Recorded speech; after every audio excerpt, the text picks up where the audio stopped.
Starting. Hi, everybody. I'm so excited to have Andrew Barnes here. We're doing a quick little conversation, interview style thing about all the events that Andrew's has coming up and the retreat. So it's going to be fun. It's going to be quick. It's going to be, insightful. Hi, Andrew. I'm so stoked that you're on this call with me. Hey, Simona, thank you for the invitation.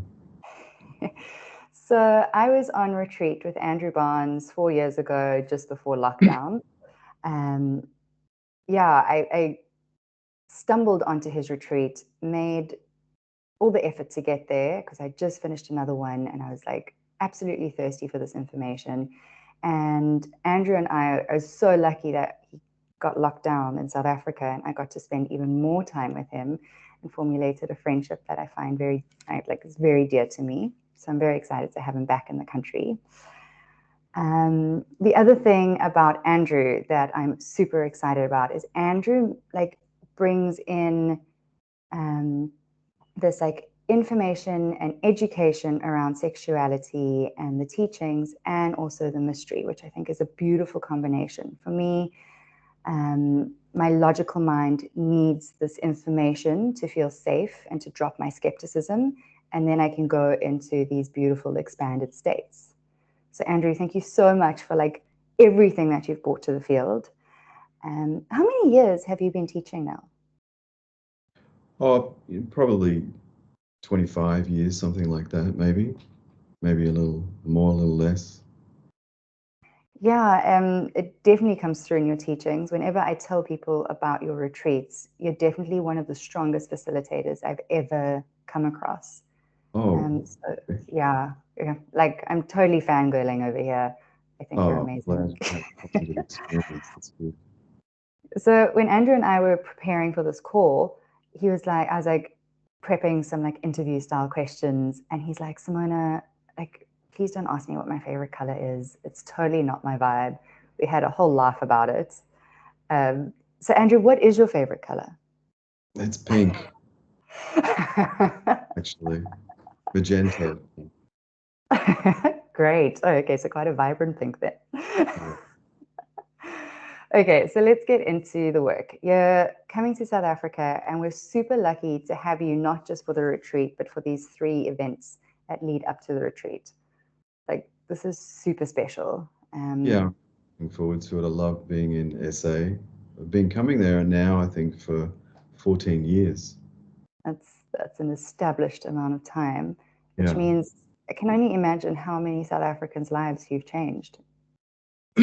Well, I guess, yeah, I mean, I've run quite a lot of events there, I suppose. Hopefully, it's been a positive experience for people.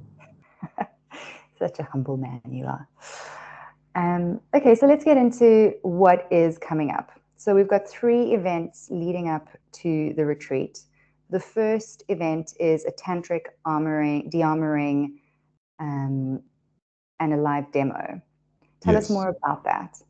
So that's really an introduction to what tantric body de-armouring is and what it isn't, because a lot of people hear these terms, but they're not really sure what they are. And so I'll be, just giving a bit of a history of what tantric body de-armouring is. For example, I started creating it around 1998, and I named it in honor of someone called Wilhelm Reich, who was quite a profound being from I guess, around the 1930s. So, I'll talk about interesting aspects of tantric body de-armouring from that perspective, and what it is, what it isn't, and then I'll be doing a live demonstration of a level 1 tantric body de-armouring, because once again, a lot of people have different notions about what tantric body de-armouring looks like and what happens during a session. And of course, my style of tantric body de-armouring has evolved a lot over the years. It's chopped and changed and shifted. And so it's going to give people an opportunity to see what the current version of tantric body de-armouring is, and uh, what is it like? What does it look like to actually receive a tantric body de-armouring session on a retreat? And what does it actually look like to give? Because people on the retreats have the opportunity, if they want to, of course, to give and receive the tantric body de-armouring sessions. And then there's also time for questions. Which leads me into another question that's most often confused is, do I need to come with my partner? Because obviously there's couple work. You don't have to. No, I mean, it's for individuals, it's for couples, it's for basically anyone that's interested in the experience. There is paired work and there's solo work. I try and do a lot of solo stuff because I think an important aspect of preparing ourselves for exploring tantric practices is really being able to interact and connect with ourselves on this very deep, personal, vibrational level. And so there's a lot of solo practices, but there is paired practices, and we have beautiful rituals as a way to support individuals that have come along to get paired up in really sacred ways. So for couples, for individuals, anyone really. Yeah, I think also with the events that I've hosted and the questions that come up is like, well, am I going to be partnered with the same sex or someone that I don't like? And then what happens then? Right. So yeah, there's always choices. You have a choice of being partnered with people of the same sex as you or of a different sex. Uh, if you get paired up with someone that you're not comfortable with, you don't have to participate in that experience with them. So one of the important things about the Tantric Body De-armouring retreats is that one of the foundations of it is about creating healthy sexual self-esteem within ourselves and also agency. And part of sexual agency and sexual self-esteem is being able to negotiate, to set boundaries, to feel into what's healthy and what's going to create safety for your own body, and to be able to communicate that to other people, including me, who's I'll be the authority person there. And you're always welcome to share what's important for you, what you want, what you don't want, especially with regards to giving and receiving sessions or doing partnered exercises. If you don't feel comfortable, you don't have to do it. There's never any peer group pressure on the retreats. Yeah, I hear you, and that's very important. But, there is such learning in like braving that discomfort of, oh, this isn't a person that I would generally encounter or pair up with. And yeah, those have been the most profound learnings for me. And I get so excited when those, stepping out of one's comfort zones or assumed conditioning happens. So there's such a beautiful invitation for that to happen, Right. and invitation to learn your boundaries and to remain sovereign and be pro-choice. Yeah, and I think some people like to jump into the deep end of the pool and make a big splash and then see what happens. And people are welcome to do that on the retreats if that's their personality type. But other people want to hang out in the shallow end of the pool and go really slow, and both are welcome. And I think that, part of creating a retreat like this is really trying to make it inclusive for everybody. And so if you want to challenge yourself in different ways, go for it. If you feel you're ready for it, if your nervous system has the capacity to be able to do that, it's welcomed. But if you also are at a stage in your life or a time in your life and you're healing where it's really about you looking after yourself, finding out what your body needs and your nervous system needs to create safety, then hang out in the shallow end of the pool. It's totally okay. Yeah, I love that. And I think that's also why these events are here. They're giving people some shallow end-ish opportunities. So one that's going a little bit more into the middle of the pool is a full day event, which is expanding female and male sexuality. Now, this one I'm excited about them all, but this is what really got me hooked onto your teachings, because you bring this knowledge base. Can you tell us more about this day workshop? Yeah, I really love these types of workshops because it's an opportunity to do what I call demystifying female and male sexuality, because in my experience, there's a lot of misinformation when it comes to human sexuality. And often, if you want to get close to the truth, you've got to turn things upside down and inside out to really find out what's actually going on with regards to our sexuality. And so this one-day workshop is really designed to go in deep and to explore all the different aspects of our sexuality. For example, most people don't know that women have massive internal structures to their clitoris, or that women have a female prostate, that there's 4 types of female prostates, and they produce prostatic fluids. There's a lot of misinformation about what the G-spot is and what the G-spot isn't.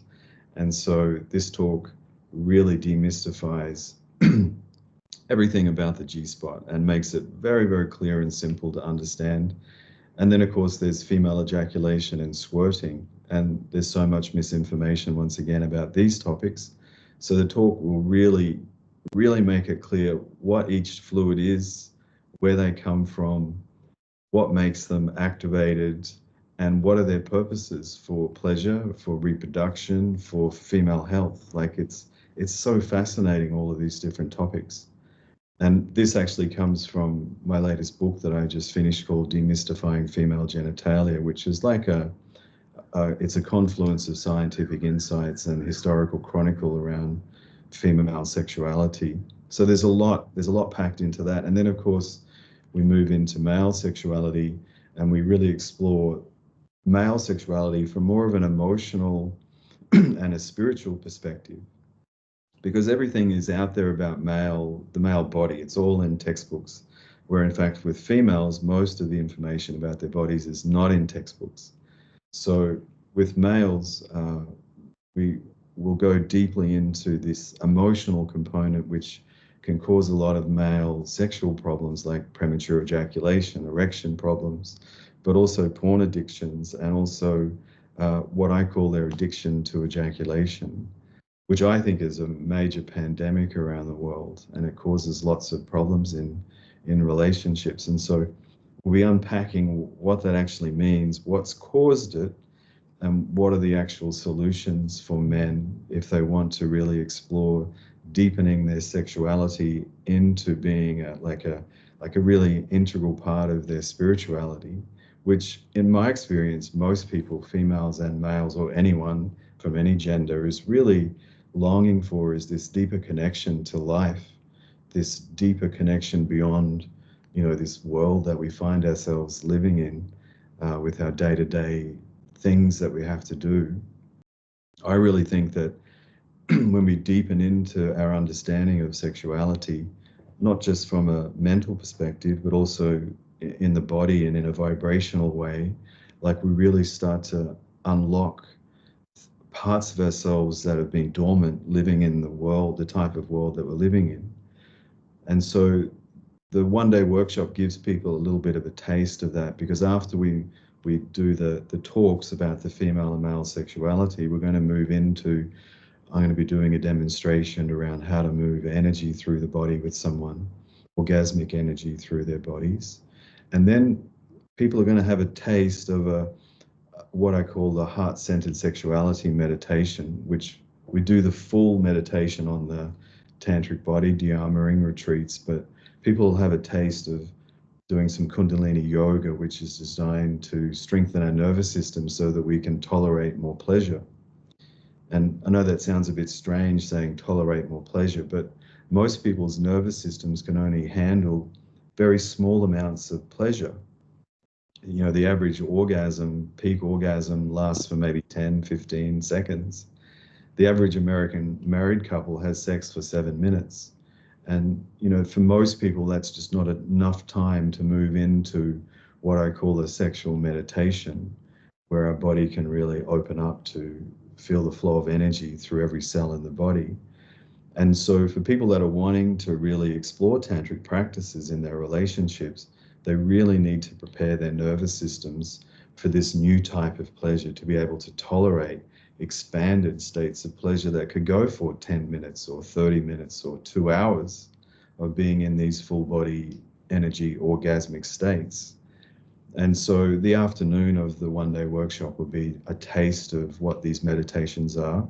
They're solo practices, and they're fully clothed on the one-day workshop. And of course, we'll create a really safe space for it.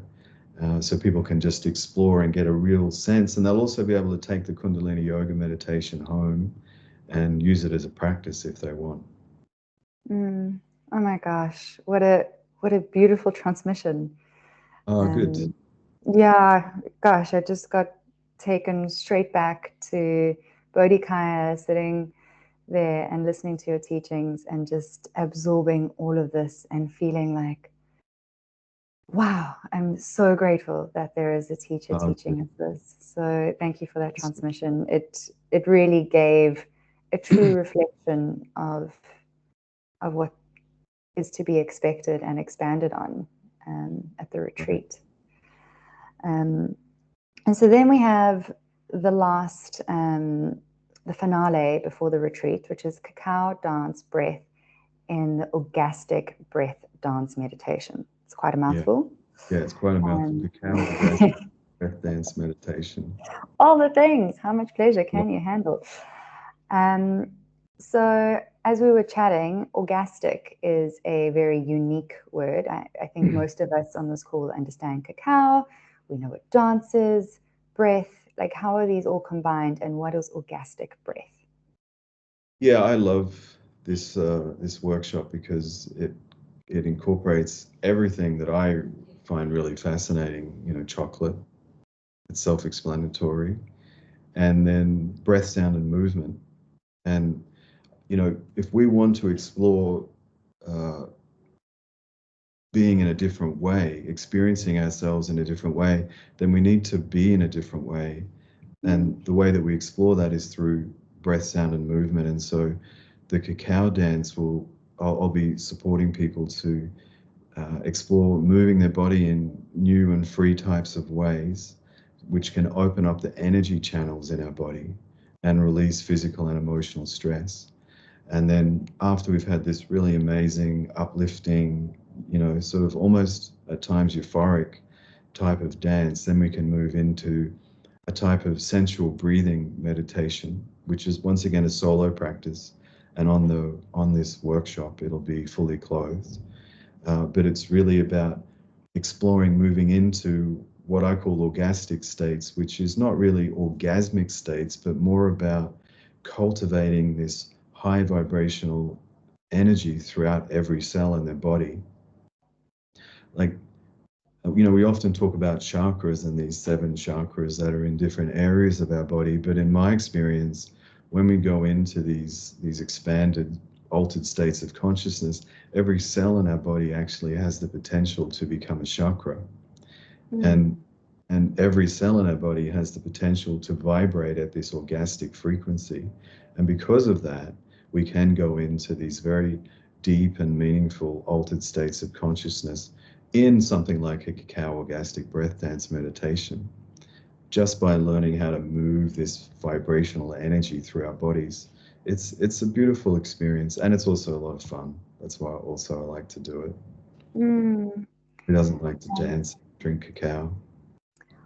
Well, yeah, there are some that don't, and or that's an edge for them, or something that they haven't understood. And what a beautiful invitation to come and experience that. I want to know, with the dance, how close are the participants getting to one another? Like, is it quite solo?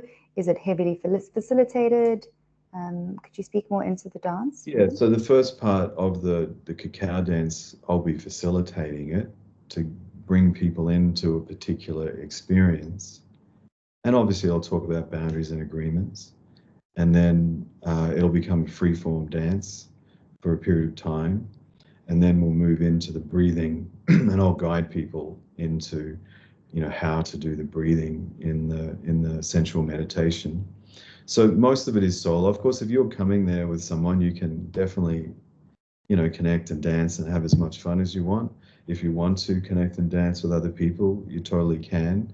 And if you also just want to have a solo experience for the entire event, you can also do that. So, you know, I'm not going to be trying to direct people in any particular way, you know, during the event. Yeah, I think what I've also like picked up from this conversation is how nervous system regulating all of your work has become. Yeah. You've been teaching this for 25 years. You've gone through many iterations and phases. And this one, you know, especially with today's world and what we're learning about our nervous system, you're really holding that very dearly and really giving people the opportunity to choose. And I think that's really special. Yeah, I think it's really essential. You know, as we talked about, I've been doing this for 25 years, and the old school way was to try and create these really high impact cathartic experiences where you push through your boundaries without, you know, without really considering that.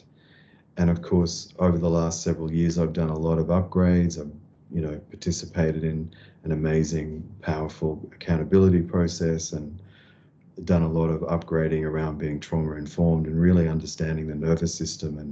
And of course, all of the main trauma scientists are all very clear that, you know, to really create healing in our nervous system, we need to be able to, well, what I call love, care, nurture, and create safety for our bodies rather than getting lost in these, you know, these overwhelming cathartic experiences, which is what we used to think was where healing happened. And so, yeah, it's a really integral part of my events now to make sure that we're really aware of how to create safety for our own nervous system and also how to have, as I said earlier, how to develop healthy sexual self-esteem and sexual agency, because they're all really essential parts of being able to then consciously explore tantric practices, which can really elevate not just your sexual experiences, your orgasmic experiences, but your intimate relationships, which of course is one of the essential elements, you know, of tantric practices, is that it really supports your intimate relationships. Yeah, and even like intimate relationship with life. These With life. are Yeah. life-giving tools that we're Yeah, not taught in this world. exactly. Um, so I'm going to start drawing this to a close. And, you know, I had some prepared questions, and they're actually, personally, I think they're a little bit laughable now, where it's like, what would you say to someone who's curious but hesitant about exploring these practices? Like, I honestly, like I say, I think it's laughable. We have really covered in these 20 minutes so much range that I think it gives so much context in what we've shared. I think that is Um, also a really important question, though, and you know, okay. it is. I think it Mhm. is important for people to be aware that, you know, pretty much most tantra events, including mine, there isn't trauma therapists on those events. There's not medical practitioners, and so a lot of people specifically or sometimes come to tantric retreats because they directly want to heal, you know, this very complex trauma that they have. And I personally don't think that that's the place to do it. You know, there's a reason why a trauma therapist has to go to university for several years, and it's because supporting people to clearly and directly heal unresolved trauma from their past experiences is a really specific skill. And so on the tantric events, there just isn't anyone that's qualified in that skill, and also the events are not created for that. And so, Mm. you know, tantric body de-armouring is really designed to support people to release physical and emotional stress from their body so that they can then explore tantric practices without getting overwhelmed by those experiences. So they can understand themselves better, so they can develop healthy sexual self-esteem and agency. So I think it's for people that are really at that place. But if you're Mm. feeling that you really need to focus on, you know, some traumatic experiences that happened in your life, I really think going to a trauma therapist is a better place first, and then perhaps once you've found some resolution around those particular things, then coming to something like this, which can then support your evolution in other ways. So I think that's a really important question. And if Yeah. people aren't, well, they can definitely reach out to the organizers of the events or the facilitators of the events, or if they're seeing some kind of medical practitioner, to speak to the medical practitioner first and ask their opinion about if they think that it's something that they're ready to participate in. Great. Thank you.